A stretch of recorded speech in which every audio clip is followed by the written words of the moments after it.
Et c'est valable aussi pour tous les autres pays noirs qui se retrouvent sur cette belle planète. C'est la même chose. Quand vous voyez un chef d'État haïtien qui est malmené, d'ailleurs, quand Trump a dit qu'Haïti est une latrine, il a cité d'autres pays africains. Donc, malgré qu'Haïti se retrouve à des kilomètres, des milliers de kilomètres du continent Kéboulan, eh bien, lorsqu'on nous voit, nous, Africains, nous, Caraïbéens, nous, Antillais, on nous voit comme vous, Africains, et vice-versa. Vous voyez? Donc, on peut faire l'autruche comme on veut, on peut dire ce qu'on veut, mais l'image, quand ces gens-là nous voient, ils nous voient comme un groupe homogène quasiment, nègre, ils nous voient comme ça. Honneur, respect, mes chers amours. Aujourd'hui, vous avez vu, je n'aurai pas d'invité parce que c'est le moment de l'édito. Oui, il nous faut un éditorial pour parler, comme vous pouvez déjà l'imaginer, de cette fameuse invitation ou de cette fameuse convocation, parce que ça a plus l'air d'une convocation, plus que d'autres choses, à 5 chefs d'État africains et qui se sont attelés rapidement à se rendre à la Maison-Blanche aux côtés de Donald Trump. Alors, voilà ce dont on va parler aujourd'hui. Je sais que ça a été le chou gras dans tous les médias sociaux, dans les grandes chaînes médiatiques, mais je tenais quand même à partager mon point de vue par rapport à tout ça.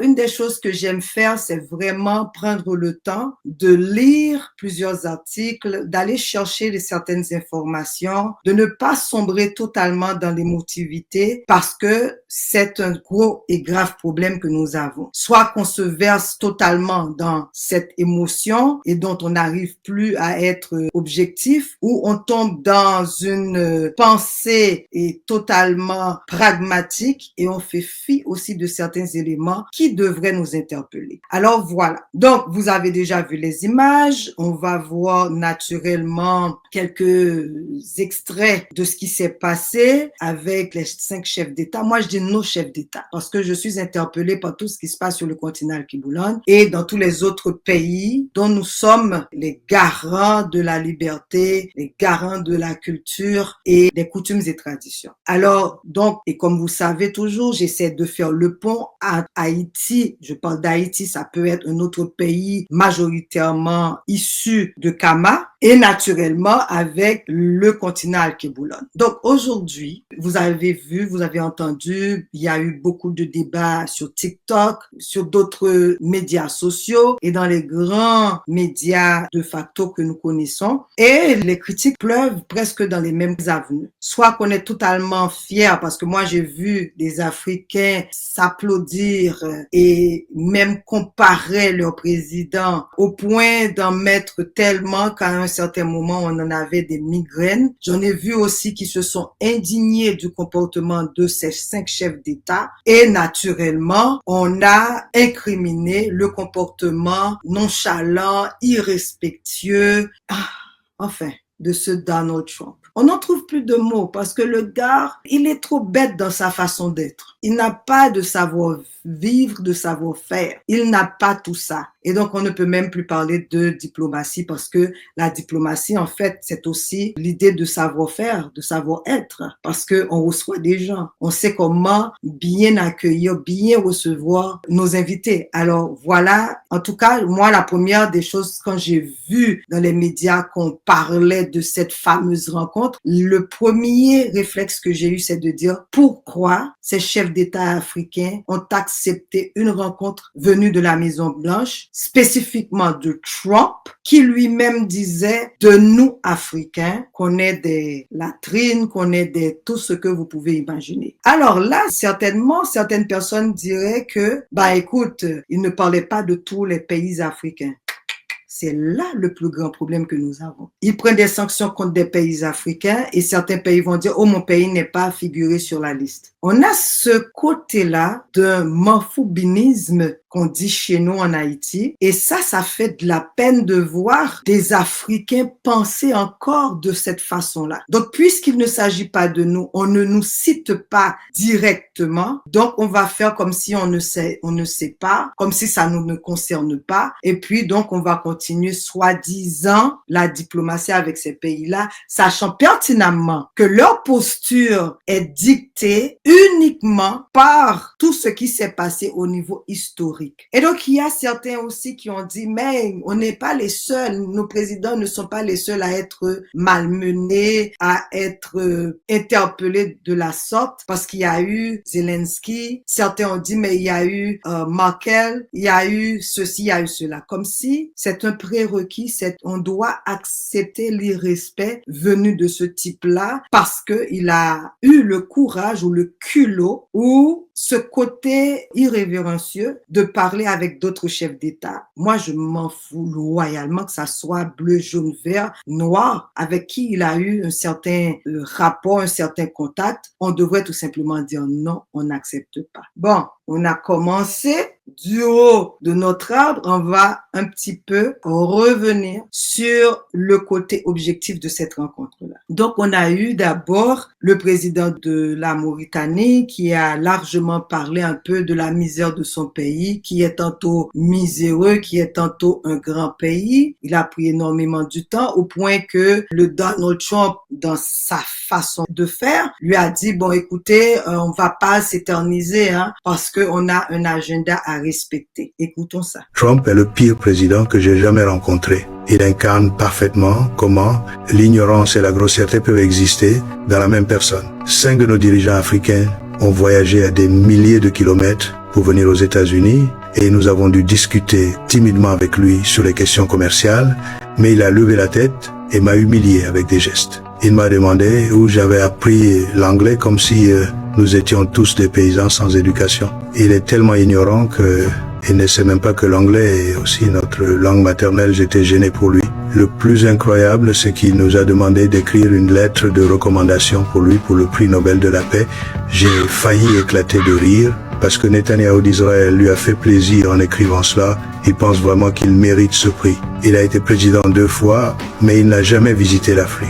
Il ne se souvient de nous que lorsqu'il veut notre pétrole et nos minéraux. Il utilise même l'argument de la paix pour nous faire acheter des armes américaines en tant que pays pauvre. Et je regrette vraiment d'avoir eu affaire à lui, c'était une pure perte de temps. Quand il a fini, il a fait son non-verbal avec certains chefs d'État. Vous allez voir les images, comme on dit, une image vaut 1000 mots. Et ces images-là valaient énormément de millions de mots. Alors, il a vanté la richesse de son pays et entre autres, tous les 5 chefs d'État ont fait la même chose. C'est comme si on apprenait, c'était un genre de négociation qui ne se disait pas. Donc, on vient, on vante. C'est vraiment représenter son pays.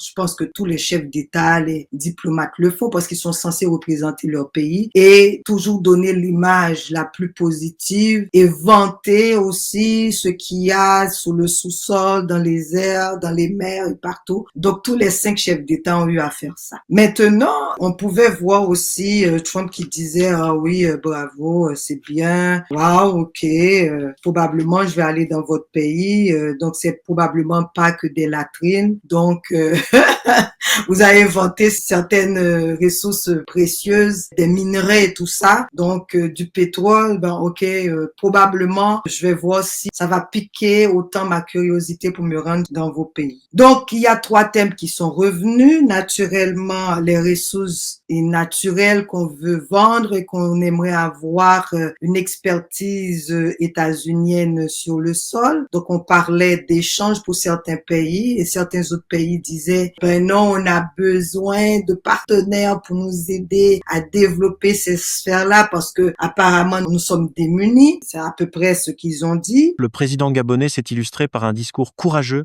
sur la souveraineté, la paix et la transformation locale des ressources africaines. Et au niveau diplomatique, je salue les succès que vous avez obtenus pour amener l'accord de paix entre la RDC. Je voudrais vous féliciter, Monsieur le Président, pour le succès que vous avez obtenu en concluant un accord de paix entre le Rwanda et la RDC. L'Afrique est un vaste continent qui a de nombreux problèmes. Et nous comptons vraiment sur vous pour votre assistance au Soudan. Car aucun investissement ne peut être réalisé lorsqu'il y a une guerre. Pour les investissements, il faut la paix. Les autres chefs d'État qui sont ici avec moi représentent des pays en paix. Et cela dure depuis un certain temps. Nous avons également des matières premières, des minerais, des terres rares. Nous ne sommes pas des pays pauvres. Nous sommes des pays riches en matières premières, mais nous avons besoin de partenaires pour nous soutenir et nous aider à développer ces ressources avec des partenariats gagnant-gagnant. C'est notre souhait. J'écoute souvent vos remarques et vos discours, Monsieur le Président. Nous voulons également que nos matières premières soient transformées localement dans notre pays afin que nous puissions créer de la valeur et des emplois pour nos jeunes, pour qu'ils arrêtent de mourir. Nous avons des jeunes qui se noient en mer, dans l'océan, pour aller dans d'autres pays. C'est ce que nous voulons, une transformation locale des matières premières. Ils ont parlé aussi de la sécurité. Certains ont vanté les prouesses, presque tous d'ailleurs, ont vanté les prouesses de ce bonhomme-là, qui a pu mettre la paix dans des régions inespérées, donc des régions où durait la guerre depuis fort longtemps. Et l'exemple qui a été répété mentionné, ça a été effectivement le Rwanda et la RDC. Pouvons-nous réellement parler de paix? Pouvons-nous réellement dire que ça a été un gain pour le peuple africain, pour le peuple congolais? Permettez-moi d'en douter. Parce que lorsque, pour signer un soi-disant cessez-le-feu ou un contrat de paix, moi j'appelle ça un contrat, une convention, quoi que l'on puisse dire, et qu'il faut mettre aussi dans tout ce traité-là les ressources naturelles pour lesquelles le peuple congolais souffre, alors là, vous allez me permettre d'en douter totalement de cette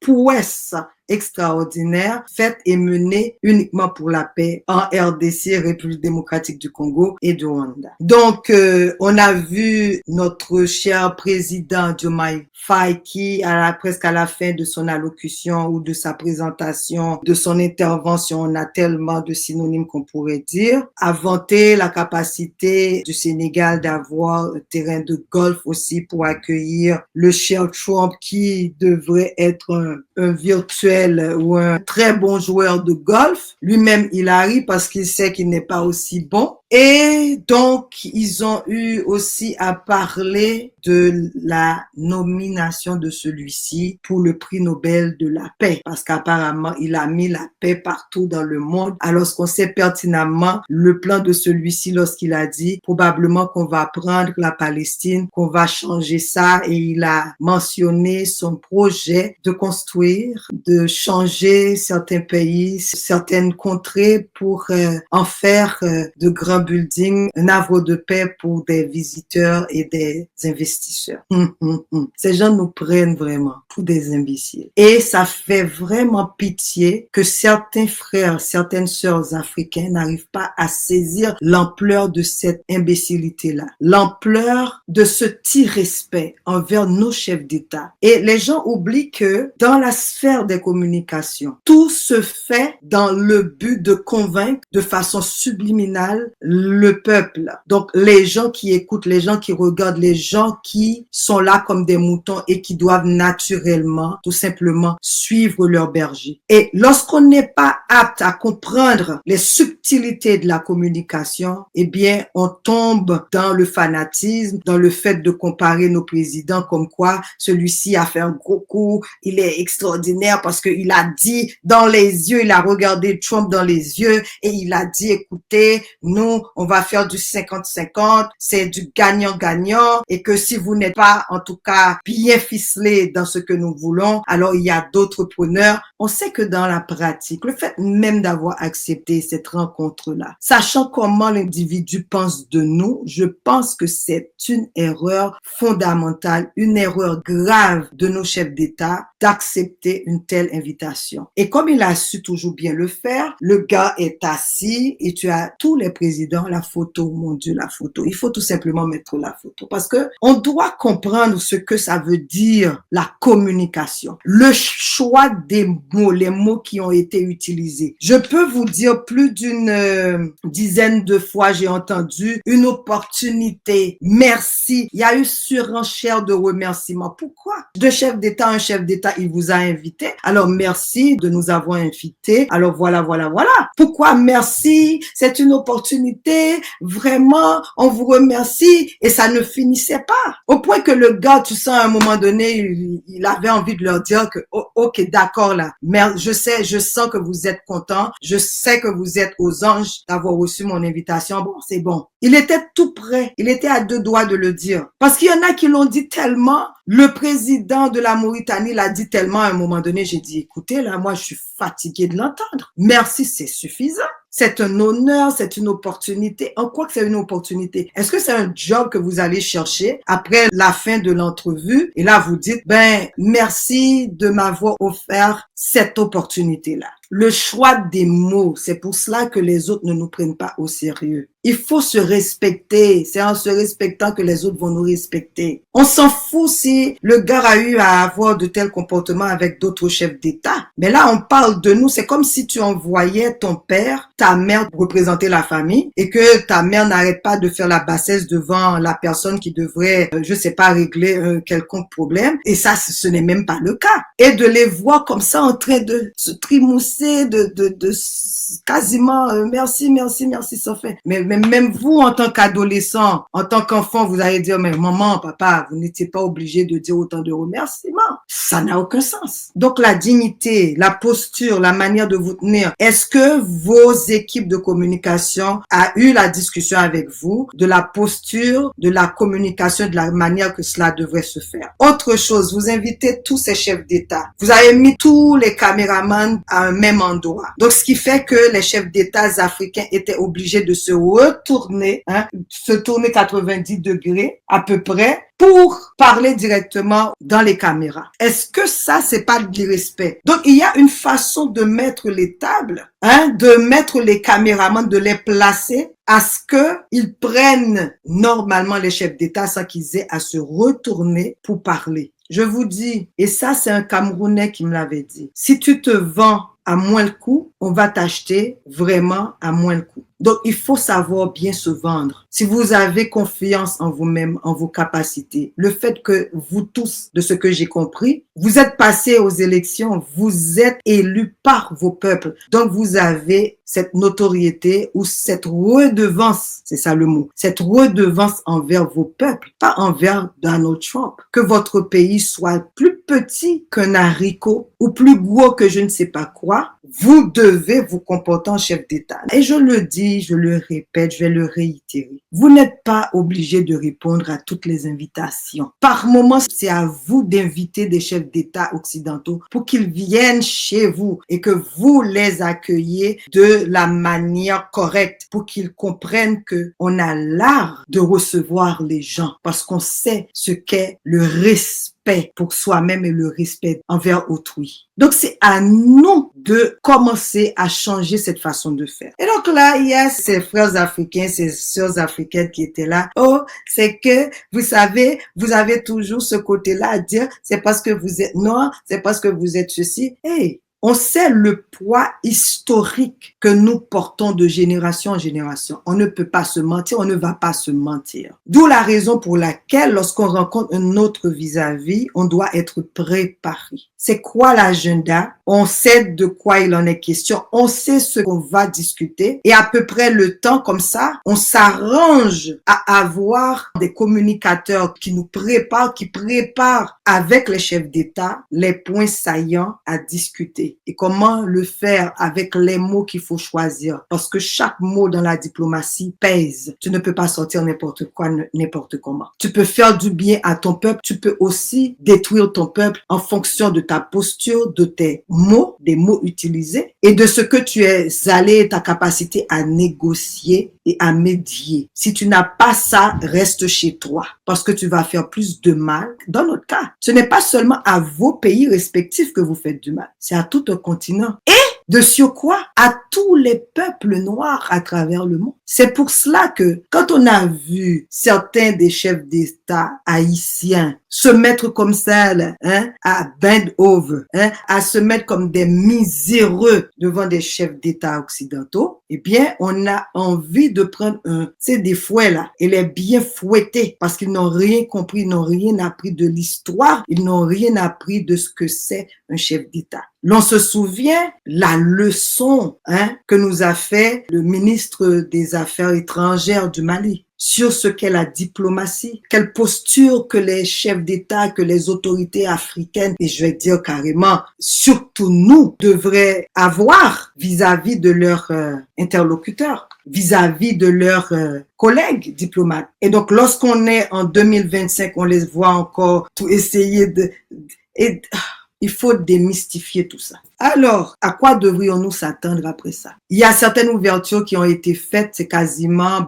vous venez au niveau de sécurité. En tant que militaire, je ne sais pas si Monsieur Clotaire, je crois bien que c'est le prénom parce que moi, j'ai fait plusieurs émissions sur lui, mais je n'arrive toujours pas à me rappeler de son nom et je ne veux pas être irrespectueux envers le président du Gabon, mais je dois avouer que je me dis, tu vas appeler l'ogre qu'est les États-Unis pour régler des problèmes de sécurité en Afrique, sachant qu'ils avaient leur base militaire presque partout sur le continent et que ces gens, une fois qu'ils sont là, ils refusent de quitter et que ces gens aussi sont des poisons vis-à-vis de la démocratie africaine sur le continent et combien ces gens ont joué à travers leur base militaire à défaire des démocraties, à mettre des pays sous le qui-vive, en feu et en sang, en flammes et tout ça, à cause de leur présence, de leur proximité. Est-ce que le président gabonais avait réfléchi à cette fois avant de pousser vers le problème de sécurité? Et il a bien mentionné, si ma mémoire est bonne, il a parlé du Soudan et de la Libye et il a osé mentionner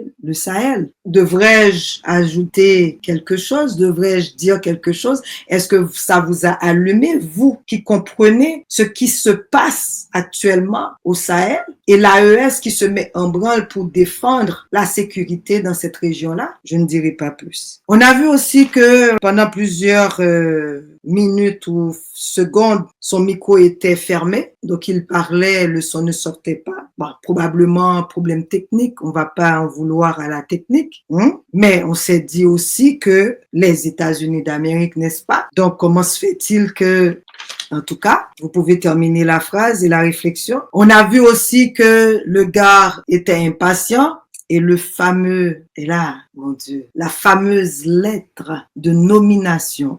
Était-il obligé de répondre à cette stupide question? Je suis désolée, madame la journaliste, de poser une question comme ça. Et Trump qui aime toujours, parce que c'est un mégalomane, c'est un narcissique, qui aime toujours prendre les compliments, ajouter plus qu'il en est, a même mentionné le fait qu'il avait déjà rencontré la journaliste. Donc déjà, tu te dis, est-ce que cette question n'est pas une question préparée par Trump? Donc là, je suis obligée de dire à la journaliste, je me pose des questions, ma sœur. Est-ce que ta question était réellement une question bien pensante d'une journaliste qui voulait avoir une réponse de chef d'État, de plusieurs chefs d'État africains? Et en quoi ça concerne les chefs d'État africains si on accorde une nomination à ce prix Nobel de la paix à ce monsieur-là? Moi, dès que l'Afrique du Sud s'est arrogé ce droit-là de diviser, c'est quasiment ce qui a été fait, ce prix Nobel avec un Afrikaner qui a été sanglant vers le peuple africain,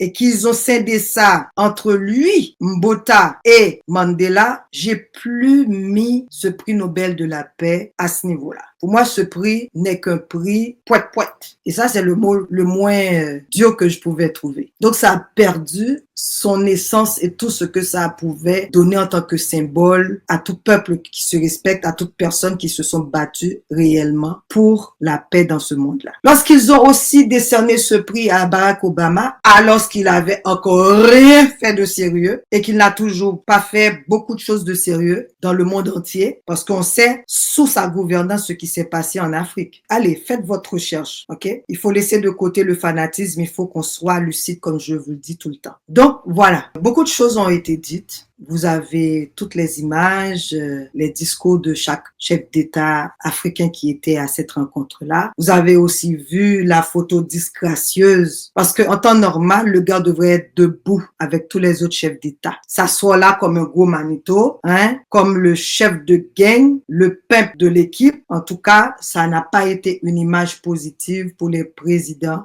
africains qui étaient présents, qui se sont présentés et qui ont accepté cette invitation-là. Alors, ce que je veux réellement vous dire, c'est que on m'a souvent dit lorsque j'étais petite, qui veut son respect se le procure. Il n'y a personne qui va vous respecter si vous ne travaillez pas et si vous n'imposez pas le respect. J'ai peine à voir ou à imaginer qu'Ibrahim Traoré se rendrait dans une telle rencontre et se laisser accueillir par ce Donald Trump à ce niveau-là. On a vu sa rencontre avec Vladimir Poutine quand même, digne d'un chef d'État. D'ailleurs, il a envoyé son appareil le chercher chez lui. Donc, ça a été un vol direct dans tout le respect que ça devrait être. Et quand il s'est présenté à la salle et on a vu toutes les personnes présentes se lever pour l'accueillir comme un chef d'État. Donc, on ne peut pas accepter parce que on se dit petit, on n'a pas une population assez phénoménale en nombre de se faire ironisé par un chef d'État que l'on sait ne respecte personne et qui se croit le nombril du monde et qui fait fi des lois, des règlements de son propre pays. Alors maintenant, ce que je dois dire, c'est que arrêtons de dire qu'on a gagné, que tel chef d'État était mieux que l'autre. Écoutez, quand l'un d'entre nous est laid, toute l'équipe est laide. Quand l'un des fruits est pourri, eh bien, ça risque de pourrir tous les autres fruits. L'Afrique, le continent ne peut pas avoir une certaine fierté uniquement à travers un pays. Il faut que tous les pays sur le continent Kéboulan se lèvent et commencent à se consulter et commencent à développer une certaine posture commune pour qu'on sache que même si vous avez des intérêts personnels concernant vos pays respectifs, mais lorsqu'on parle de l'Afrique, eh bien, l'image doit être une image digne, une image juste, une image belle, magnifique, respectueuse pour tous ces peuples-là qui vous ont fait confiance. Et c'est valable aussi pour tous les autres pays noirs qui se trouvent sur cette belle planète. C'est la même chose. Quand vous voyez un chef d'État haïtien qui est malmené, d'ailleurs, quand Trump a dit qu'Haïti est une latrine, il a cité d'autres pays africains. Donc, malgré qu'Haïti se retrouve à des kilomètres, des milliers de kilomètres du continent Kéboulan, eh bien, lorsqu'on nous voit, nous, Africains, nous, Caraïbéens, nous, Antillais, on nous voit comme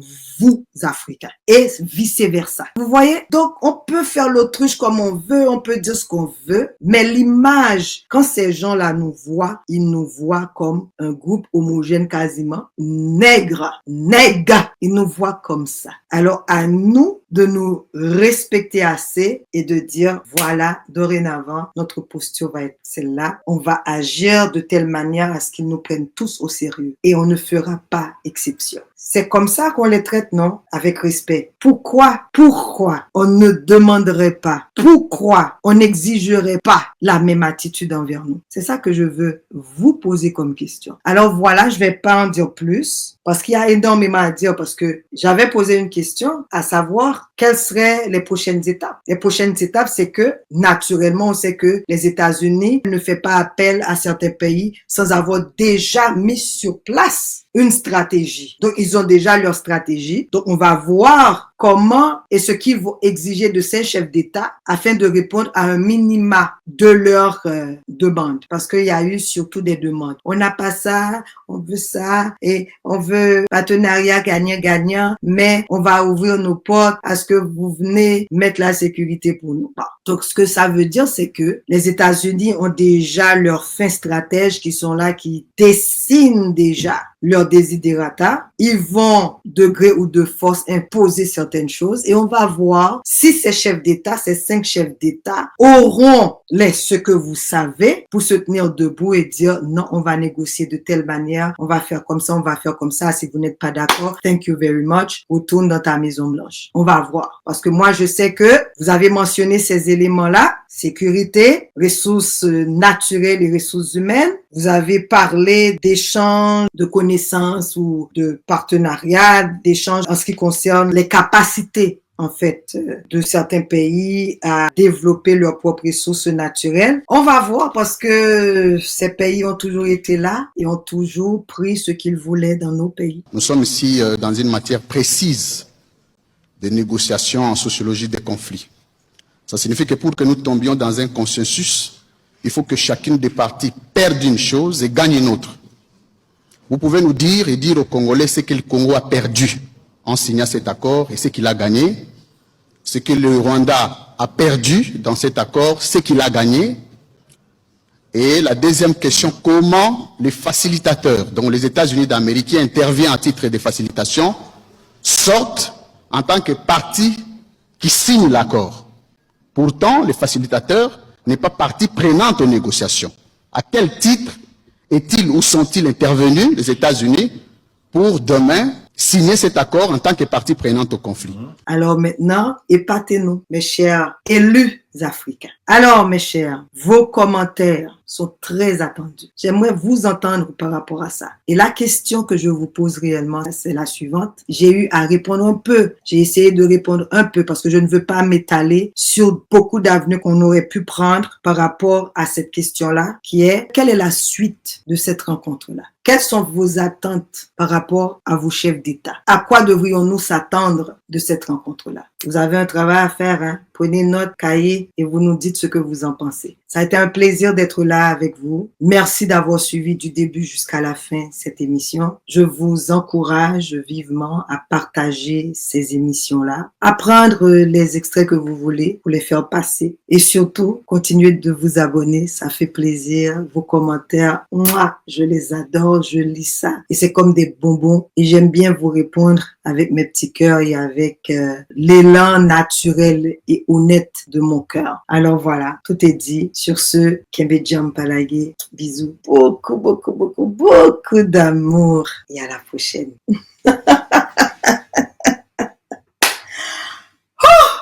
Il y a beaucoup à faire. Nos chefs d'État, ils vont devoir vraiment changer. On ne veut plus les voir comme ça. On les veut grands, extraordinaires. Et quand ils arrivent quelque part, on les sent. On sent que c'est des hommes. On sent que c'est des...